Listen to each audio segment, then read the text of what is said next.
Happy Friday, Fan Clan. What is going on? My name is Danny Phantom.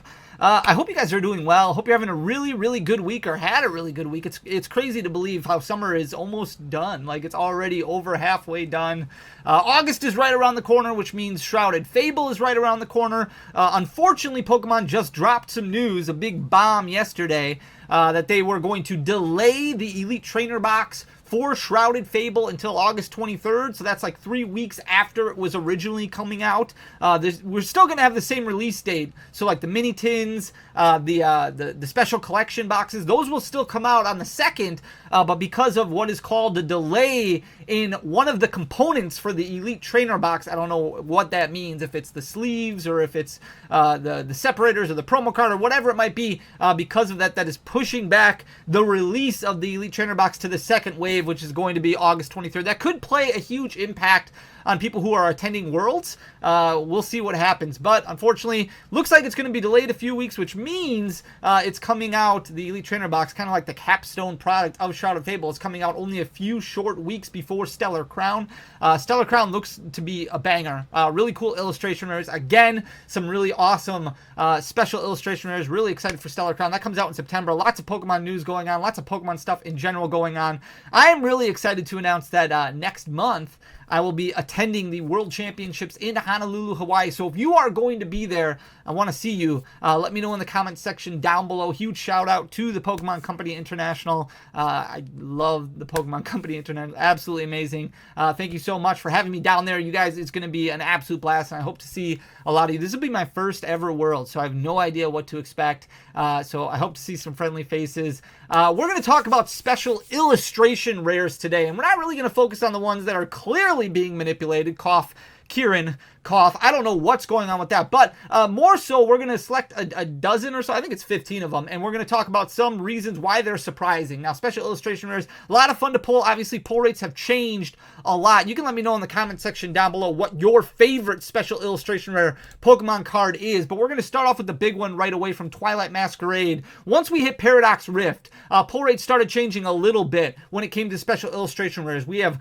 since been away from the day where you were getting 2 per booster box. It seemed like in Paldea Evolved, and then even almost in Obsidian Flames, you were getting 2 special illustration rares per booster box, and you can see that based off of how small Obsidian Flames is. You have Gita and Poppy and Ice Cube, these special illustration rares, which are supposed to be difficult to pull, selling for only a few dollars. And then Paradox Rift comes in, and things get a little bit more tougher, and then Temporal Forces comes in, and it's very difficult to get a special illustration rare where it's almost 1 out of every couple boxes instead of 2 in a booster box, or at least 1 in a booster box like what we had pre-Paradox Rift. So a lot of things have changed, but the Greninja EX from Twilight Masquerade, this is the big one. A lot of people are kind of comparing this. Hey, does this have the potential to be the Moonbreon from Evolving Skies? First of all, I don't think so.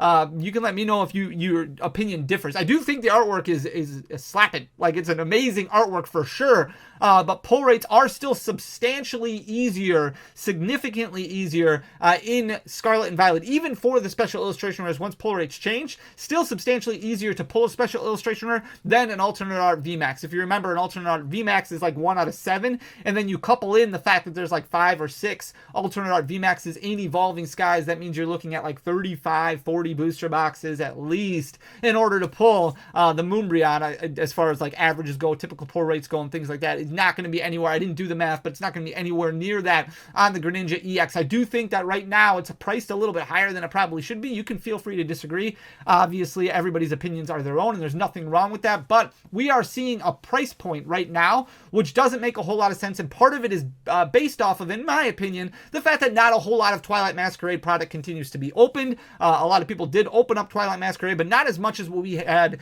for past sets. And with pull rates changing, not as many Greninja EXs out there as what there normally would be for a new set release. I think over time there will be more that are pulled, especially with Twilight Masquerade continuing to be relatively cheap. If we do get a restock or something like that of booster boxes of Twilight Masquerade, it wouldn't surprise me if this leveled off nicely or came down a little bit, maybe hit sub 200. I don't think we're going to get back to a point where it's, below 150. It could, but it's going to take some time to get there, because Greninja EX, I don't know if anybody expected it to blow up this high. You can see 118.80 is basically where it was right after release.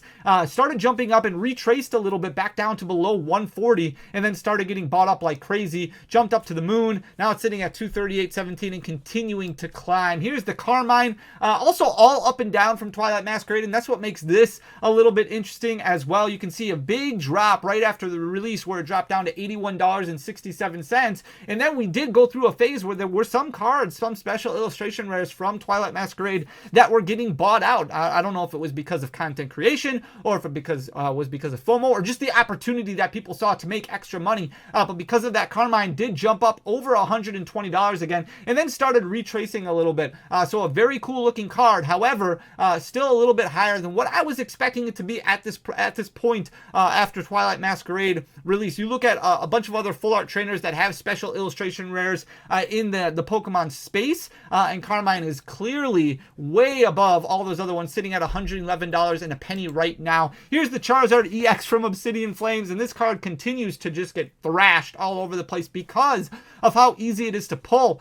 You get one of these basically in every single case. Obsidian Flames is still a lot of fun for people to open because it does have some cool illustration rares, but also easy pull rates when it comes to those special illustration rares. When we did the math, we found out that a specific illustration rare is actually easier to pull than a specific regular art EX, which is crazy because pull rates were so much easier back then with the Obsidian Flames, and that's where my theory kind of started expanding on the fact that why they changed pull rates, because it shouldn't be easier to pull a regular art than a secret rare. But you can see in January of 2024, this was still selling for about $52.96. So it already had fallen quite a bit. But then over the last 6 months, continuing to fall, sitting at $40.85 right now, which is an all-time low for this card, really tracing kind of a similar path to what we see from the Charizard VMAX of Darkness Ablaze. And that's what makes it surprising. But pull rates probably very close to the same. So you might see this card continue to fall around the price point of what we see for that Charizard VMAX. Now, the thing that might differentiate the two is that this is labeled as a secret rare, so that might keep it up a little bit higher,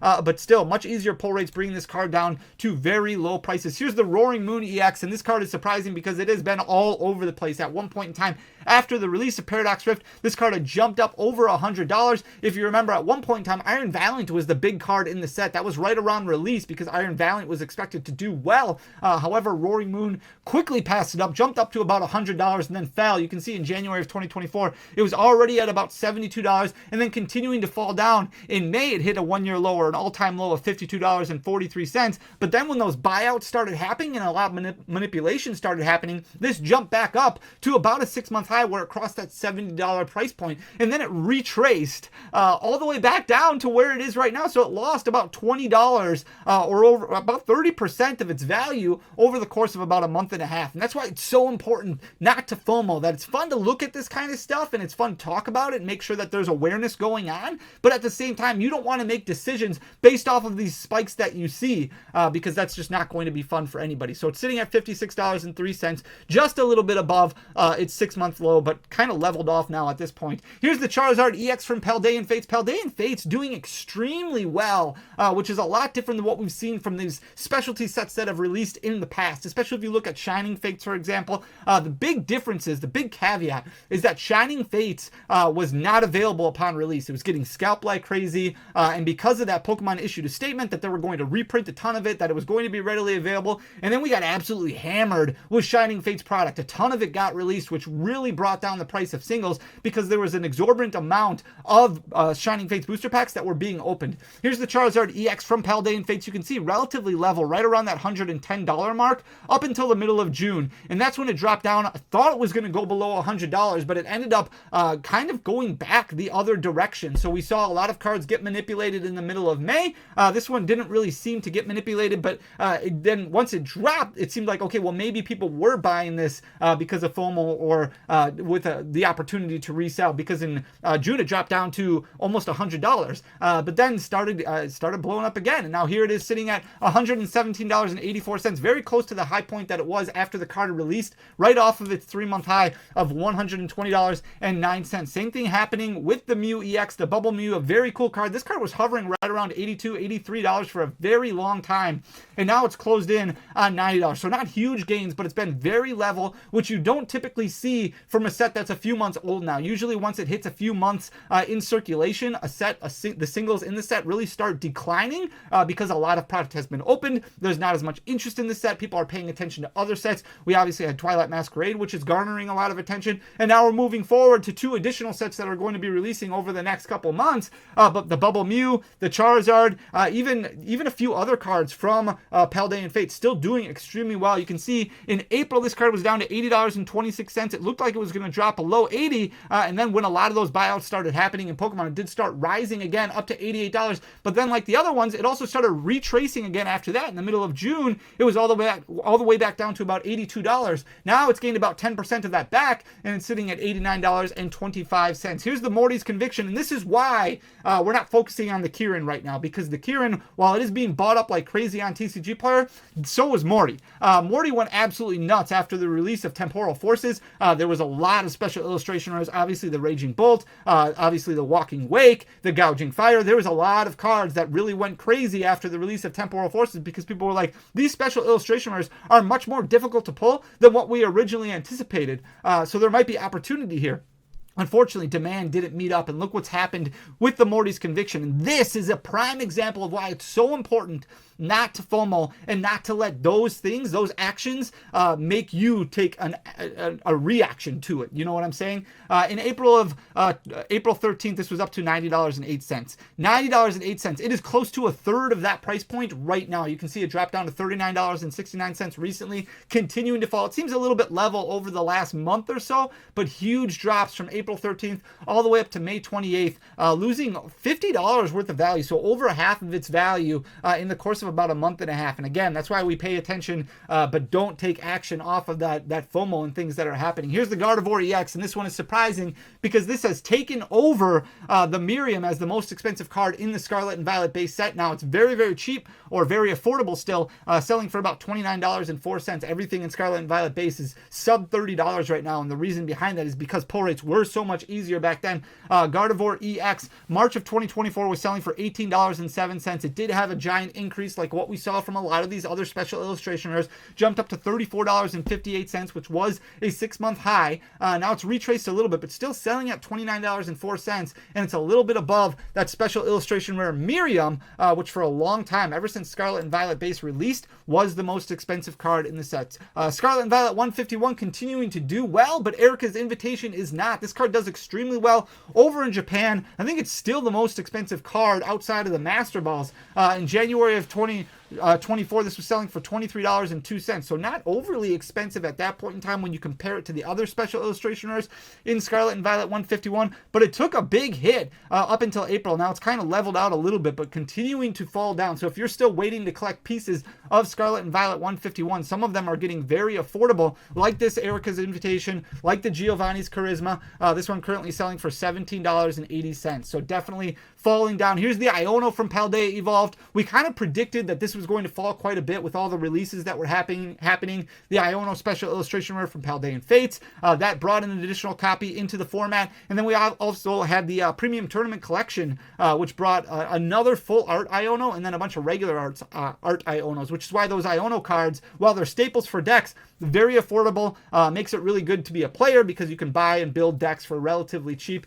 In July of 2023, this was selling for $107.61. This card's a little bit surprising because it's actually not as low as I thought it would be. I thought we might see this drop below $60, and we still might, but as of right now, it's pacing okay. Now, it's leveled off a little bit over the last couple months, sitting at $71.60 currently, but all those reprints have really hurt Iono as far as the value goes. Here's the Pidgeot EX special illustration rare from Obsidian Flames. What's interesting about this one is that even the regular art Pidgeot EX is selling for $7, $8, somewhere around there. The full art selling for around the same thing. So for this one to stay as affordable as it is, with how much of a competitive asset it is, it's in decks all over the place, paired up with Charizard, a standalone deck on its own to control your opponent. March of 2024, this was selling for $8.82. Now it has risen quite a bit. It's jumped up about 25%, but you can see it hit its high point in July of $12.80. Now it's backed off a little bit at $11.35, but still the difference between the regular art, the full art, and the special illustration rare is a little mind-boggling. It's very, very cheap, very inexpensive,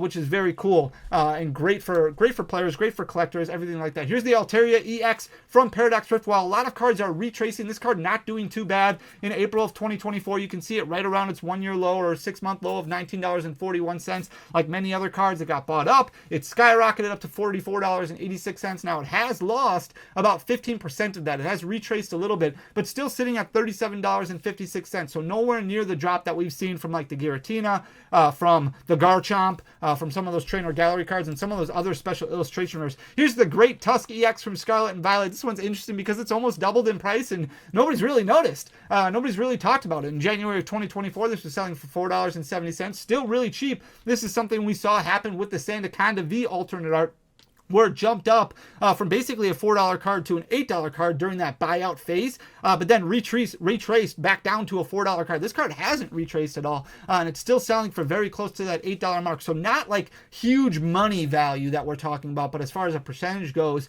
Great Tusk EX almost doubled in price and continuing to hang on, selling for $7.92 currently. Here's the Wuqin EX from Paldea Evolved. Also, $6.32 was its low point, which had hit in April of 2024. This card has also gained quite a bit. You're looking at about 30% that it's grown over the past few months and continuing to trend upward, sitting at $9.23 currently. And then the last card that we're going to look at is the Grusha. And what's interesting about the Grusha is that this card, upon release of Paldea Evolved, was expected to be big. It was expected to do really well. It was this card. It was the Iono.